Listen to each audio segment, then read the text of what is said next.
Euzu billahi mineşşeytanirracim. Bismillahirrahmanirrahim. Elhamdülillahi'llezî halaka İsa aleyhisselâme dûne ebin. Vessalâtu vesselamu ala Rasulina Muhammedin ve ala âlihi ve ashabihi ve etbâ'ihi ila yevmiddin. Hamd, İsa aleyhisselamı babasız yaratan Allah'a, salat Resulullah'a, selam âline, ashabına ve kıyamete kadar ona tabi olan müminlere olsun. Geçtiğimiz günlerde haya perdesinin ne kadar önemli, ar damarının niçin kıymetli olduğunu anladığımız çok çirkin bir hadise gündeme geldi. İzmir 9 Eylül Üniversitesi'nde görevli olmaktan başka hiçbir vasfı bulunmayan Cihat Kısa adlı şahıs hayasızca Hazreti Meryem validemize necis ağzıyla zina, ima ve iftirasında bulundu.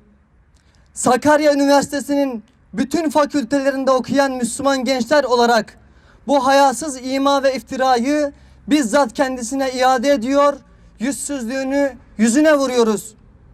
Bugün burada bu şahıstan sadır olan gayri ahlaki ve Meryem annemizle Kur'an'da iffeti, namusu ve sıddika oluşu Rabbimiz tarafından ilan edilen Meryem annemizle bağdaştırılamayacak iftirayı telin etmek, tepkimizi, öfkemizi ortaya koymak ve tarafımızı belli etmek için toplanmış bulunmaktayız. Zira bu şahıs birazdan zikredeceğimiz Kur'an ayetlerini hiçe sayarak Meryem annemize dil uzatmıştır. İşte adını bile hak etmeyen zatın yok saydığı o ayetler. قالت أن يكون لي غلام ولم يمسسني بشر ولم أكو بغيا. Meryem, ben iffetsiz olmadığım ve bana bir erkek eli bile değmediği halde nasıl çocuğum olur dedi. قال كذلك قال ربك هو علي هين ولنجعله آية للناس ورحمة منا وكان أمرا مقضيا. Melek cevap verdi. Evet öyle. Ancak Rabbin buyurdu ki o bana kolaydır. Biz onu insanlara bir delil ve kendimizden bir rahmet kılacağız. Bu kararlaştırılmış bir iştir. Meryem suresi 20-21. ayetler. Hazreti Meryem'e bu iftirayı atanlar günümüzde ortaya çıkmış değildir. Nitekim Yüce Allah Meryem suresi 27. ayet-i kerimede bu gerçeği bize şöyle haber vermektedir. فَأَتَتْ بِهِ قَوْمَهَا تَحْمِلُهُ قَالُوا يَا مَرْيَمْ لَقَدْ جِئْتِ شَيْئًا فَرِيًّا.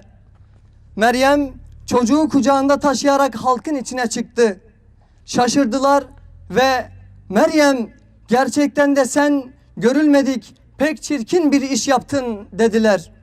Bu ayet günümüzde bu iftirayı atanların hangi kavimle aynı safta olduğunu açıkça ortaya koymaktadır. Yine Allah Teala Enbiya suresi 91. ayette وَالَّتِي أَحْصَنَتْ فَرْجَهَا فَنَفَخْنَا ف۪يهَا مِنْ رُوحِنَا وَجَعَلْنَاهَا وَابْنَهَا آيَةً لِلْعَالَمِينَ. Irzını korunmuş olan kadını da Meryem'i de hatırla. Ona ruhumuzdan üflemiştik. Kendisini de oğlunu da alemlere kudretimizi gösteren birer delil yapmıştık buyurarak Meryem annemizin ırz ve iffetini koruma altına almıştır. Kim bu iffete dil uzatırsa, halel getirirse Allah'ın hükmüne karşı gelmiş olur. Hezeyanla dolu konuşmasının bir yerinde İsa aleyhisselama annesine hitaben söylemediği bir sözü isnat ederek iftirasını devam ettirmektedir. İşte Allah'ın kitabından o iftiraya cevap. وَبَرًّا بِوَالِدَتِي وَلَمْ يَجْعَلْنِي جَبَّارًا شَقِيًّا. Beni anneme karşı çok iyi davranan bir evlat kıldı. Beni bir zorba, hayırsız bir bedbaht yapmadı. Bu konuyla alakalı ayetlerin sayısı zikrettiklerimizden çok daha fazladır. Peki Kur'an'a bu denli ayan beyan zıt görüşleri olanların gayesi nedir? İlahiyat talebelerine ayetleri yok sayan düşüncelerini aktaran bu sözlü hocaların varmak istedikleri hedef neresidir? Bu çok açıktır. Hazreti Meryem annemize iftira etmenin ardında yatan sebep kitabı tahrif etmektir. Kitabı tahrif etmek, peygamberi tahfif ve tahkir etmekten geçer. Peygamberler geçmişte iki türlü tahrif edildi. Ya Davud aleyhisselam gibi iftirayla tahkir edildi ya da İsa aleyhisselam gibi iftirayla ilah edildi. Böylece hükümsüzleştirildiler. Süfyan bin Uyeyne radıyallahu anh'a göre bu ümmetin fasit alimleri Yahudilere, fasit abidleri ise Hristiyanlara benzeyecek.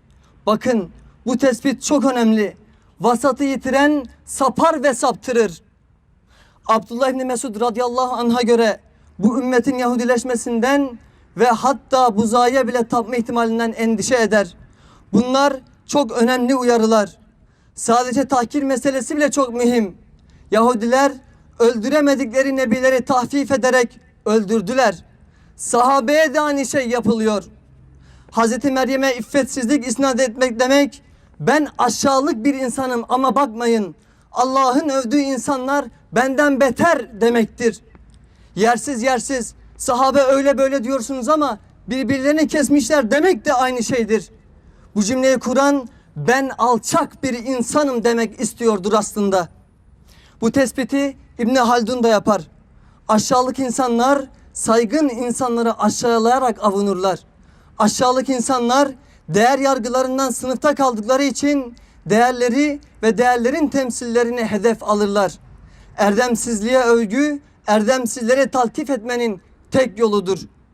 Biz bu vatanın Müslüman gençleri olarak yegane gayemizin Cenab-ı Hakk'ın rızasına erişmek olduğunu bir kez daha belirtmek istiyoruz.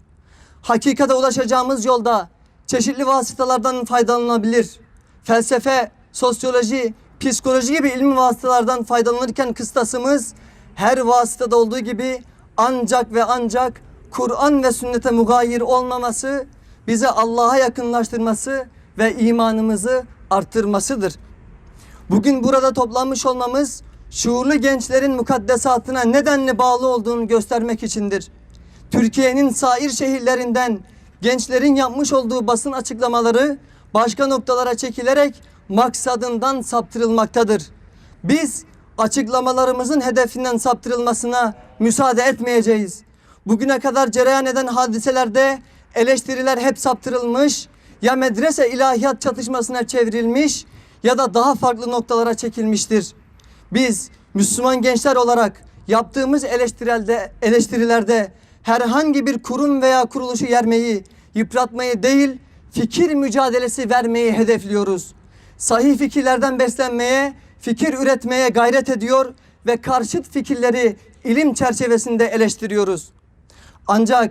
Ancak şu da bir gerçektir ki yetkin olan ve bizim de yetkin olduğunu düşündüğümüz kişi ve kuruluşların hala devam eden suskunluğu kabul edilebilir değildir. Yoksa bu suskunluğun sebebi İlahiyat Kurumu'nun itibarsızlaştırılması kaygısı mıdır? Peki ana gaye olan İslam'ın itibarı zedelendikten sonra bir vasıta olan İlahiyat Kurumu'nun kıymeti harbiyesi nedir? Bu bağlamda yetkin STK ve şahısların maneviyatımıza sahip çıkmaları ve Hazreti Meryem annemize yapılan bu hadsiz iftiraya karşı en az biz Müslüman gençler kadar cesur olmaları gerektiğini açıkça dile getiriyoruz. Tekbir! Allahu Ekber! Tekbir! Allahu Ekber! Tekbir! Allahu Ekber! Ve son olarak İzmir 9 Eylül Üniversitesi'nde bu meş'um iftirayı dile getiren cihat kısa, görevden alınsın diyoruz. Nesillerimizin ifsat ve idlaline uğraşan bu gibi haya yoksunlarının biz gençlerin önüne hoca olarak konmasına razı olmadığımızı haykırıyoruz.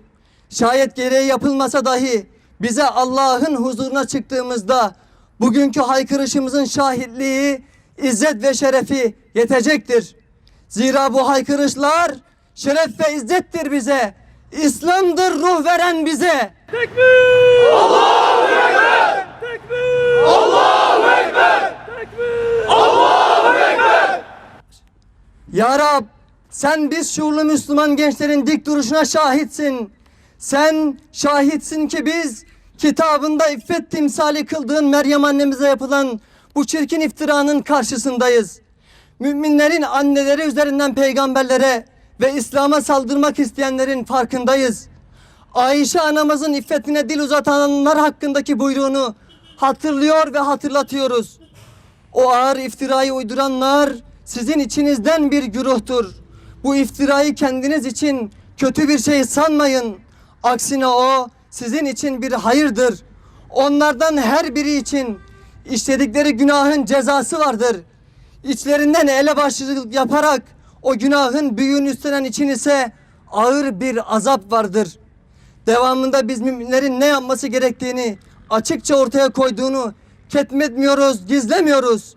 Bunu işittiğiniz zaman mümin erkekler ve kadınların birbiri hakkında hüsnü zan beslemeleri ve bu apaçık bir iftiradır demeleri gerekmez miydi? Ya Rab, biz bu apaçık bir iftiradır diyoruz. Sen ayaklarımızı çıktığımız bu hak yolda sabit eyle. Sebatımızda bizi daim eyle. Ya Rabbel Alemin, bizi, neslimizi ve bütün ümmeti kitap ve sünnet tahrifçilerine karşı müteyakkız kıl, müteyakkız kıl, müteyakkız kıl ya Rabbi. Ve ahiru da'vana enilhamdülillahi Rabbil Alemin. El Fatiha.